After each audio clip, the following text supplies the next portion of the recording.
بسم اللہ الرحمن الرحیم۔ ڈیئر اسٹوڈنٹس، السلام علیکم ورحمۃ اللہ وبرکاتہ۔ امید کرتا ہوں کہ آپ سب خیر و عافیت سے ہوں گے۔ اللہ تعالی آپ سب کو اور مجھ کو اپنے حفظ و امان میں رکھے، آمین۔ جیسا کہ آپ کو پتہ ہے کہ لاک ڈاؤن کی وجہ سے ہماری جو کلاسز ہیں وہ آن لائن چل رہی ہیں، تو B S computer science class کو میں خوش آمدید کہتا ہوں۔ جو میرا سبجیکٹ ہے وہ ہے انٹروڈکشن ٹو پاکستان اکانومی، اور اس کا جو کوڈ ہے، کورس کوڈ، وہ ہے 408 یعنی 408۔ اسٹوڈنٹس، آج ہم نے فرسٹ لیکچر جو ہے وہ انٹروڈکشن ٹو پاکستان اکانومی جو ہے اس کا انٹروڈکشن پڑھنا ہے، اور ہم نے اس میں دیکھنا ہے کہ پاکستان جب سے معرض وجود میں آیا ہے اس وقت سے لے کر اب تک ہماری جو معیشت ہے وہ قیام پاکستان کے ادوار سے گزر کر کن کن مراحل تک جو ہے وہ اس دور تک جو موجودہ چل رہا ہے یہاں تک پہنچی ہے۔ تو اس میں ہمارے بہت سے جمہوریت پسند حکمران بھی گزرے ہیں اور آمریت پسند حکمران بھی گزرے ہیں، جنہوں نے پاکستان کی معیشت پر اپنا جو ہے اثر و رسوخ چھوڑا ہے، اور اللہ تعالیٰ نے اس خطے کو یعنی ارض پاک کو بہت زیادہ معدنی وسائل سے مالا مال کیا ہے، اور ہماری معیشت جو ہے وہ الحمدللہ پوری دنیا میں، کیونکہ پاکستان جو ہے وہ ترقی پذیر ملک ہے اور اس کی معیشت جو ہے وہ ایک ریڑھ کی ہڈی کی حیثیت رکھتی ہے۔ تو ہم نے انٹروڈکشن آج اس کا جو دیکھنا ہے، سب سے پہلے ہم اس کی جو ہے وہ ڈیفینیشن کریں گے کہ آخرکار پاکستان کی جو اکانومی ہے اس کی ڈیفینیشن کیا ہے، یعنی واٹ از اکانومی، اکانومی ہے کیا چیز۔ تو اس کی جو ڈیفینیشن ہوگی وہ بہت ہی امپورٹنٹ ہے۔ آپ نے جب تک بک کوئی آپ کو ریکمینڈ نہیں کی جاتی، آپ نے جو مین پوائنٹس ہیں وہ ایک رجسٹرڈ پہ لکھتے جانا ہے۔ سب سے پہلے ہم آتے ہیں واٹ از اکانومی، یعنی معیشت کیا ہے۔ اس کی جو ڈیفینیشن ہے وہ ہے an economy is complex structure of interdependent producers and consumers having beneficial role for each other. Complex کا جو معنی ہے وہ ہوگا پیچیدہ، اور سٹرکچر جو ہے وہ کسی ڈھانچے کو کہتے ہیں، اور انٹرڈیپینڈنٹ یعنی ایک دوسرے پر انحصار کرنا، ایک دوسرے کا پابند ہو جانا، اور پروڈیوسرز کہتے ہیں پیدا کرنے والے کو، پیداوار کو، اور کنزیومرز صارفین کو۔ یعنی اس کی جو اردو میں تعریف ہے وہ یہ ہوگی کہ معیشت جو ہے وہ ایک پیچیدہ ڈھانچہ ہے جو کہ پیدا کرنے والے، پیداوار والے، صارف اور جو صارفین ہیں ان پر انحصار کرتا ہے، اور دونوں جو ہیں وہ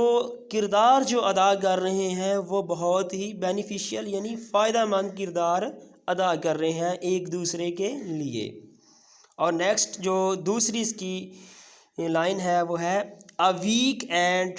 فلاٹ، یعنی ایک کمزور اور ناقص اکانومی معیشت میں ریزلٹس جس کے جو نتائج ہیں انٹو دی سبجیگیشن آف انڈیویجول، یعنی انفرادی، سبجیگیشن کا معنی ہوگا اطاعت و فرما برداری، انڈیویجول انفرادی، اینڈ سوسائٹیل فریڈم، یعنی سماجی جو آزادی ہے اس پر یہ اپنے اثرات جو ہے وہ مرتب کرتے ہیں۔ اور اب ہم دیکھتے ہیں کہ اکانومی آف پاکستان، پاکستان کی جو معیشت ہے اس پر تھوڑی سی ہم نظر ثانی کرتے ہیں کہ قیام پاکستان، جب پاکستان آزاد ہوا بر صغیر سے، پاک و ہند سے، جب ہم اس دھرتی کو چھوڑ کر اس ارض پاکستان پر آئے، جب 14 اگست 1947 کا جو دن تھا، وہ جو صبح جو نمودار ہوئی، اس صبح میں ہم جب اس ملک میں داخل ہوئے تو دیکھتے ہیں کہ اس کی جو معیشت تھی وہ کیا تھی۔ جب پاکستان آزاد ہوا تب پاکستان کی جو معیشت تھی وہ بالکل برائے نام تھی، یعنی ایک نام ہی کی معیشت تھی، کیونکہ ہمارے حصے میں خستہ حال فوج آئی اور پاکستان کے حصے کی جو رقم تھی وہ بھی ضبط کر لی گئی۔ یہ ایک کویسچن آپ نے پچھلا جو سیمیسٹر تھا، فرسٹ سیمیسٹر CSS کا، اس میں آپ نے پڑھا ہے کہ پاکستان کی ابتدائی مشکلات، اسی میں تھے جو پاکستان کے اثاثے جو پاکستان کے حصے میں آنے تھے، فوجی اثاثے تھے، اس طرح کا ہم نے یہ ٹاپک پڑھا ہے۔ پاکستان کے حصے میں یعنی کہ جو فوج آئی وہ بالکل ہی خستہ حال تھی، بجٹ بھی بہت زیادہ کم تھا، اس لیے معیشت جو تھی وہ بالکل کہہ لیں برائے نام تھی، اور پاکستان کے حصے کی جو رقم تھی پاکستان کو ملنی تھی وہ بھی ضبط کر لی گئی۔ ابھی بھی ہمارے بقیہ جو اثاثہ جات ہیں پیسوں کے وہ بھی بھارت کے پاس ہمارے پڑے ہوئے ہیں، اور ہندو اور سکھوں نے، یہ دو ایسی قوم تھی ہندو اور سکھ، جب پاکستان سے ہجرت کر کے، یعنی کہ تقسیم پاکستان تقسیم ہند ہو گئی ہے، اب ہندو اور سکھ جو تھے یہ پاکستان سے ہجرت کر کے جب بھارت گئے تو انہوں نے کیا کیا کہ پاکستان میں جو عمارتیں تھیں، سرکاری دفاتر جو تھے، جو مکانات تھیں، جو بلڈنگیں تھیں، ان سب کو یہ جلا کر گئے تھے، یعنی کہ سارا ساز و سامان جو تھا، جو حکومت کی مشینری جو تھی، ان سب کو یہ جلا تھلا کے یعنی کہ نیست و نابود کر کے گئے تھے واپس۔ حتیٰ کہ بہت ہی مثال جو ہے وہ ملتی ہے کہ حتیٰ کہ جب یہ بھی دیکھنے میں آیا کہ لاہور چبرجی میں ریڑھی پر درختوں کے کانٹے جو تھے وہ بکتے تھے، یعنی درختوں کے کانٹے، کیونکہ ہندو اور سکھ جو تھے یہ جاتے ہوئے تمام اسٹیشنری کا سامان، ٹائپ رائٹر،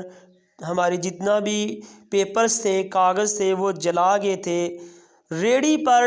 درختوں کے کانٹے بکتے تھے، جو کہ اسٹیپلرائزر کی جو پنیں تھیں وہ بھی ساتھ لے گئے تھے۔ درختوں کے کانٹے جو تھے وہ ہم نے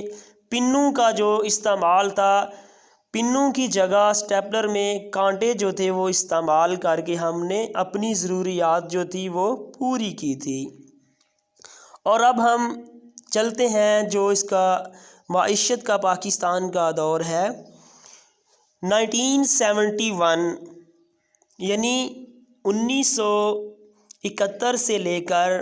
1977 یعنی 1977 تک۔ اس کے بعد جتنے بھی آمریت والے دور میں معیشت جو تھی وہ نہ ہی آزاد تھی اور نہ ہی ترقی ہوئی، کیونکہ یہ جو ادوار تھا 1971 سے لے کے 1977 تک، اس میں آمریت کی حکومت تھی اور برائے نام جو تھی وہ ہماری معیشت چلتی رہی۔ جمہوری جو دور تھا اس میں ہماری معیشت جو تھی وہ آزاد تھی اور ترقی بھی بہت زیادہ ہوئی۔ اب ہمارا جو دوسرا ادوار چلتا ہے وہ ہے 1988 یعنی 1988 سے لے کر 1999 تک یعنی 1999 تک اور 2008 تک ہمارا جو دور تھا وہ جمہوری دور رہا ہے، اور 1988 سے لے کے 2008 تک جمہوری ادوار میں ہماری جو ملکی پاکستان کی معیشت تھی وہ آزاد تھی،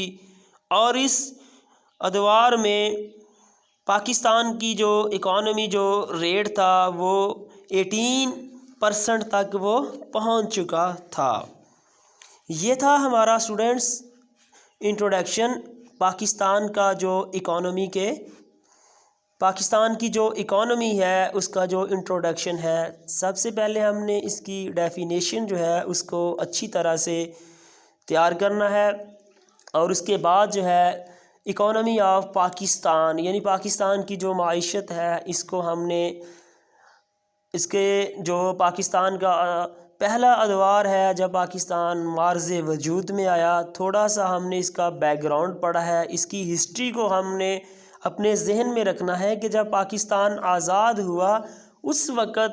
ملک پاکستان کی معیشت جو تھی وہ کس سطح پہ جا رہی تھی، اور اس کا کہہ لیں کہ ملک میں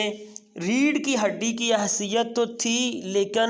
کہاں تک یہ ملکی معیشت جو تھی وہ آگے چلتی گئی، یعنی آمریت کے دور میں کس طرح اس کو نظر انداز کیا گیا، اور جمہوریت ڈیموکریسی کا جب دور آیا اس میں پاکستان کی معیشت جو تھی وہ کس طرح پروان چڑھی۔ یہ وہ سبجیکٹ ہے کہ آپ نے پہلے بھی انٹر میں بھی یہ سبجیکٹ پڑھا ہوا ہے، اس سے ہی ملتا جلتا یہ سبجیکٹ ہے، لہٰذا آج کے لیے ہمارا انٹروڈکشن ٹو پاکستان کا جو سبجیکٹ ہے جو کورس ہے اس میں ہم نے اکانومی آف پاکستان کے حوالے سے بات کی، اور اس کی ڈیفینیشن یعنی واٹ از اکانومی ہے کیا۔ تو نیکسٹ جو ہمارا لیکچر ہوگا اس میں ہم جو ہے پاکستان کی جو میجر اکانومی ہے اس پہ ہم بات چیت کریں گے کہ پاکستان کی جو میجر اکانومی ہے وہ کیا ہے۔ پاکستان کی جو میجر ٹائپ اکانومی ہے اس میں ہم جس کا تین جو پاکستان کی اکانومی کے ہیں، پہلی ہے فری مارکیٹنگ اکانومی یعنی آزادانہ معیشت، دوسری ہے کمانڈ اکانومی یعنی پاکستان کی جو حکومت کے فیصلے ہیں ان پر نظر ثانی کریں گے، اور تیسری جو ٹائپس ہے پاکستانی اکانومی کی وہ ہے فری اینڈ کمانڈ اکانومی۔ اس پر ہمارا جو نیکسٹ لیکچر ہوگا اس پر ہم بات چیت کریں گے۔ آج کے لیے ہمارا اتنا ہی لیکچر ہے۔ آپ نے سب سے پہلے جو ڈیفینیشن ہے اس کو تیار کرنا ہے، اور اس کے بعد آپ نے اکانومی آف پاکستان تھوڑا سا جو لیکچر ملا ہے اس پر آپ نے نظر ثانی کرنی ہے، اس کو ذہن نشین کرنا ہے کہ آخر کار پاکستان کی جو معیشت ہے وہ کیا ہے، اور ملک میں کیسے یہ ریڑھ کی ہڈی کی حیثیت رکھتی ہے۔ جی شکریہ۔ اللہ تعالیٰ آپ سب کو اپنے حفظ و امان میں رکھے، آمین۔